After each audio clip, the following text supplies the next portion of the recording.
ஒரே நாடு ஒரே தேர்தல் ஒரு நல்ல விஷயம்தான். 1967 CN அண்ணாதுரை காலம் வரைக்கும் இந்தியா முழுவதும் ஒரே தேர்தல தான் இருந்தது. ஏன்னா திடீர்னு மத்திய அரசு தேர்தல் போது மாநில அரசுல ஒரு செயல் திட்டங்கள் நடக்கவே முடியாது. அந்த ஸ்தம்பிச்சிடும். ஒரு 3-4 மாசத்துக்கு அந்த ரெவென்யூ அதிகாரிகள்லாம் தேர்தல் அதிகாரி கட்டுப்பாட்டுல இருப்பாங்க. காவல்துறை அதிகாரிகளும் தேர்தல் ஆணையத்தோட கட்டுப்பாட்டுல தான் இருப்பாங்க. ஒருத்தரை பிடிச்சி ஒரு லாக்அப் விசாரணை கூட நடத்த முடியாது. ஏன்னா எலெக்ஷன் டைம்ல லாக்அப் டெத் எதுனா ஆயிடுச்சுன்னா அது ஒரு பிரச்சனை. அதனால ஒரே நாடு ஒரே தேர்தல் இப்படிதான் இந்தியா இருந்தது. ஆரம்பத்திலிருந்து தேர்தல் ஆரம்பித்த காலத்திலிருந்து இப்படிதான் இருந்தது. அது ஏன் இப்படி ஒரு மாநிலத்துல ஒரு முறை தேர்தல், மத்திய அரசுக்கு ஒரு தேர்தல்னு வந்ததுன்னு கேட்டீங்கன்னா, இந்திரா காந்தின்னு ஒரு அம்மா இருந்தாங்க.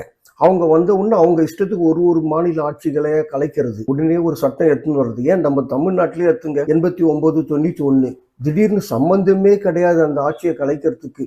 அதுக்கு ஒரு காரணம் சொல்லி கலைச்சாங்க. இங்க மட்டும் இல்ல, கர்நாடகா, கேரளா, அவங்களுக்கு யார் யார் ஆகலையோ நாளைக்கு காலையில அவன் முதலமைச்சராக இருக்கக்கூடாதுன்னு தூக்குவாங்க. இதெல்லாம் ஒழுங்குபடுத்தி ஒரு நல்ல ஒரு விஷயத்தை நோக்கி தான் வருது. ஒரே நாடு ஒரே தேர்தல் உண்மையிலே வரவேற்கத்தக்க ஒரு விஷயம் தான். இருந்தாலும் இது அனைத்து அரசியல்வாதிகளும் கலந்து ஆலோசித்து ஒரு நல்ல முடிவை நோக்கி போச்சுன்னா சந்தோஷப்படலாம். இவருடைய ஆட்சி முடியும் தருவாயில் 29ல வைக்கிறார். அதை ஏன் 26ல வைங்களேன் அந்த விஷயத்தை. உங்களுடைய 2 ஆண்டு ஆட்சி காலத்தை கலைச்சிட்டு வைங்க, ஒரே நாடு ஒரே தேர்தல் வைங்க. உங்களை நான் பாராட்டலாம், நிச்சயமா பாராட்டக்கூடிய ஒரு விஷயம். திரு மோடி அவர்கள் 2 ஆண்டுல தன்னுடைய ஆட்சியை கலைச்சிட்டு ஒரே நாடு ஒரே தேர்தலுக்கு சம்மதிச்சிட்டார். அப்போ நீங்க மட்டும் 5 ஆண்டுகள் ஃபுல்ஃபில் பண்ணணும், நிறைவேற்றிட்டு மற்றவங்களத கலைக்கணுமா அப்படின்னு ஒரு மிகப்பெரிய ஒரு கேள்விக்குறி இருக்கு. இப்ப 26ல தமிழ்நாட்டுல சட்டமன்ற தேர்தல் இருக்கு. அவங்க 3 ஆண்டு தான் ஆட்சி செய்ய முடியுமா? நீங்க எல்லாம் 5 ஆண்டுகள் ஆட்சி செய்வீங்க.